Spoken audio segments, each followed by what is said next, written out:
Well, what's up guys, and welcome back to the channel. So I am actually out at one of my properties. My camera hasn't transmitted in a couple of days, so I wanted to just check in on it, kind of see what's going on and take a look around. This is the property where I strictly hunt pigs and trap. Haven't been out in a couple of weeks just because of some vacations. July 4th came up and it's been a busy couple of weeks. So anyways, I'm gonna get out, check out the camera, see what's going on with it, check out my electronics, the setup for the camera and the solar panel, and check on my feeder. Okay, well, it looks like the timer is working good. Solar panel is giving off power. All that looks good. So we're gonna kind of leave that as is. Now I gotta sit here and try and figure out this camera right quick. See what the heck's going on. And it could be something as simple as a power cable not being plugged in all the way, which has happened. Or it could be something as complex as, yep, power cable, every time. Well, while that does its thing, let's go check out around the trap. Well, it looks like it has definitely been rooted up. Definitely the same area where we've been throwing corn. Don't really see a whole lot of fresh tracks, but still looks like everything's running strong.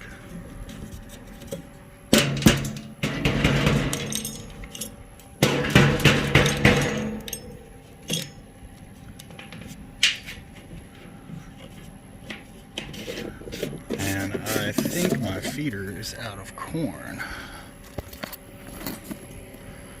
Check.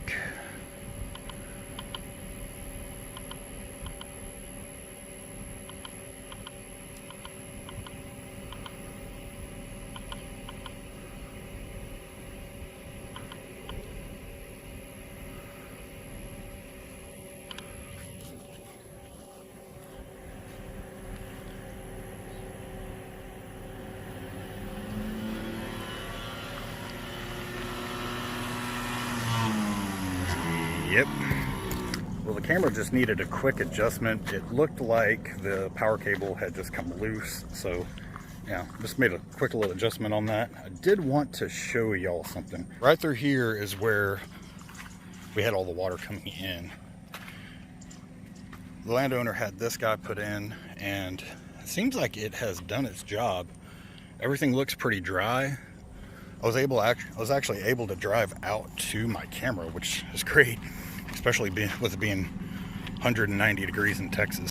But I had to come here and come to the town closest to the property to go to the chiropractor today. And with it being so close, it's really senseless not to make a stop if I can. So wanted to check and make sure everything was good. Property seems dry, everything looks great. So I will probably be coming out and getting my hunting platform set up soon and making my adjustments and fixes to the trap, as well as filling the feeder apparently now too. Well, good morning everybody, and I am back out at my second property that I hunt. Planned on starting the video a little bit different than sitting in the truck, but had a blowout on the way out here and just kind of threw me for a little bit of a loop. So I wanted to make sure I had everything taken care of. So I'm out today. I'm going to bait the trap, do a little bit of mowing around, make sure it's cleaned up. The landowner just came through, shredded, and actually had a road put in. Well, not so much a road, but a really good packed road, so to speak. I'll show you what I'm talking about. It's some really good dirt mixed with caliche, stuff like that. Just packed down really good. Had some heavy equipment, guys out here doing it. Looks great. I was able to get out here with a trailer, get that all done. And I want to show you what I finally got set up. So if you remember, I had pictures on Instagram and also had a few different things that I had alluded to that I was going to be able to do. Well, now that the place is shredded and everything's been mowed down, I can't.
So basically the idea, we walk around, climb up, lawn chairs, tripods, whatever set up.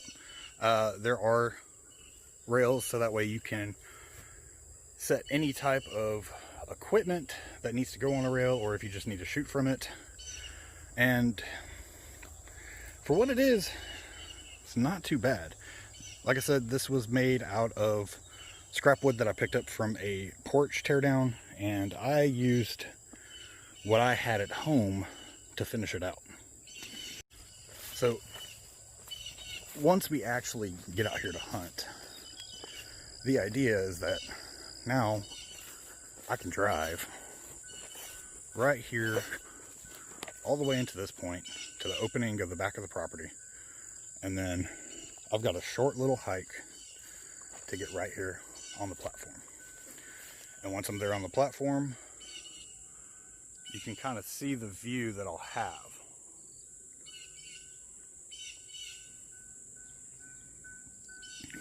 So I will have a great view of pretty much anything moving through here. So I think the placement's good. My trap's over there. That's about 50 yards, so not too long of a shot. Real easy to make something happen, and whenever I'm calling coyotes, I'll be able to see from all directions. I know there's some other vantage points here, but the thing is that these trees have not been trimmed and don't think they're going to be. So I want to be able to set a call probably over there on the other side of the truck and let it, whatever it is that's responding to that, come in. So it gives me my whole field of view over here. Y'all, it's like 9 in the morning and it's already 100 degrees out here. So the plan for the rest of the day is to mow around the trap, weed eat a little bit if I need to. I'm probably going to go ahead and swap out my battery box that I have for my green light that's set up. If y'all are new to the channel, a couple weeks back, well, maybe even a couple of months back, I put together a green light system that runs off of 12-volt battery, solar panel, and my trail camera is wired into the whole mix. So I've got a good little setup here. It's completely self-contained. I don't have to touch it, and it's maintenance free. The only time I would need to touch it is if the battery just completely died. But so far, everything has been good. But like I mentioned, just the idea is to get out here, get that hauled off, and clean up a little bit. And I'm actually going to go ahead and fill the feeder, so that way I can get back out and start doing some hunting. I've been so caught up with everything going on at home and getting the John boat ready and all that. I haven't hunted in like a month and a half, maybe even longer. So it's gonna be good to be able to get back out and do a little bit of hunting and just have some peace and quiet to myself. Anyways, I'm gonna get out here, get after it, and I'm gonna show you also the improvements that I'm making to the hog trap. So if y'all remember a couple weeks back, I came out, I set the trap, trapped a pig, and it climbed out. Well, got some improvements that I'm gonna do with it today, and I'll show you what I do and what my new bait mix is as well.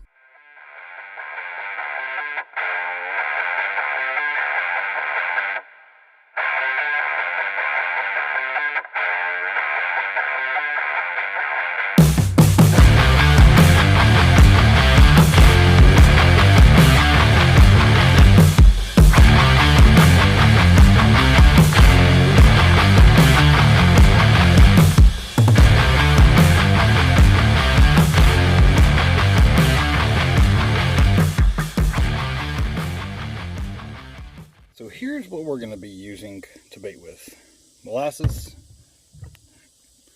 blueberry jello. Random combination of stuff, but it's what I had at the house.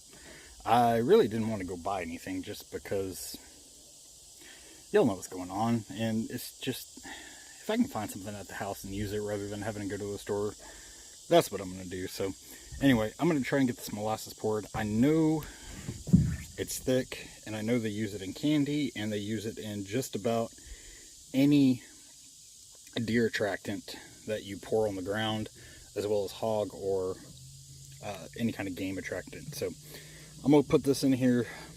I'm not real sure what it's gonna do, but my idea is that it's just gonna be really thick, and it's just gonna kind of make this like a thick, sweet, nasty corn, whatever. Don't really have a word for it, but we'll see if it works.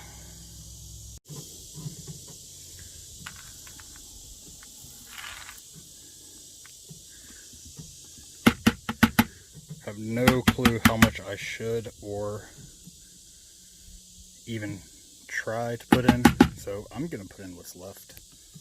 This was something my wife had left over from a recipe, so this one gonna work, and I told her it would probably work for hog bait. So, all right, well, the molasses is in. I'm not real sure how much I'm supposed to put in, but I went ahead and put in everything I have, so that'll be fine. And it's got real different smell to it. Really don't know how to describe it. It's just more or less you've either smelt molasses or you haven't. That's the Jello, and all I'm going to do is top it with some water.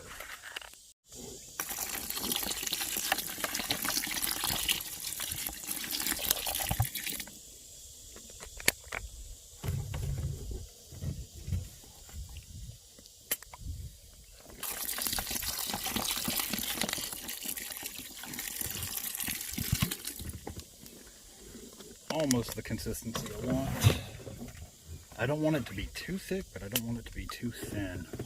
So, kind of watch that water level. That third bottle that I just put in here should do the trick. Like I said, you don't want this to be too thick or too runny. It's kind of an in between.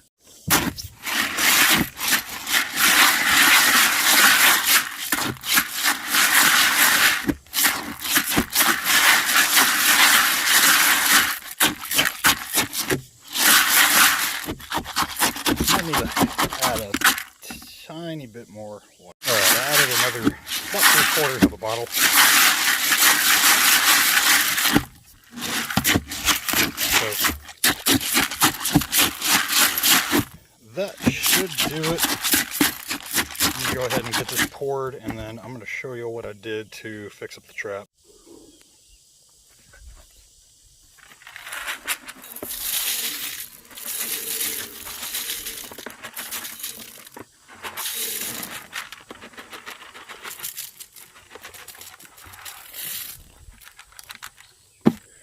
Okay, so that's poured, and it actually came out really well. Never used it before, but we'll see if it works. I mean, it's got a strong enough smell, and it's going to sit out here in the heat all day, so it's just going to continue to ripen, is what I say. But it's going to just kind of start to sour, and it's going to have fire ants and whatever else all over it, I'm sure, within a couple of minutes. So let me show you all what I did with the trap.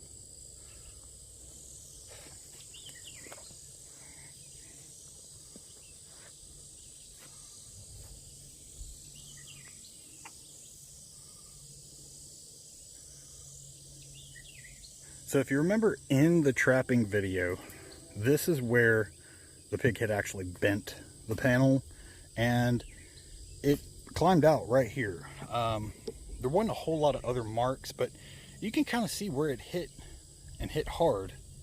So my idea is that by the time it rears up and tries to get onto anything here, at any post, there is going to be barbed wire. Even on the door, there's barbed wire. Now I left it a little looser on the door so that way it doesn't keep the door from shutting the way it should. But all I did was just take the barbed wire, wrap it around the perimeter, so that way if a deer or anything else jumps in, it can, and it can still get out. But for a pig, they get in here. I'm not gonna say they can't, because I'm never surprised by them, but the chances of them getting out are less likely. And there's also some, I'm not real sure what happened right here, but I pointed that out the last time. I'm not sure what happened, but I went ahead and put the barbed wire there just as kind of like a patch. It's not adding any structural support, but whatever's gonna hit right there should stay off.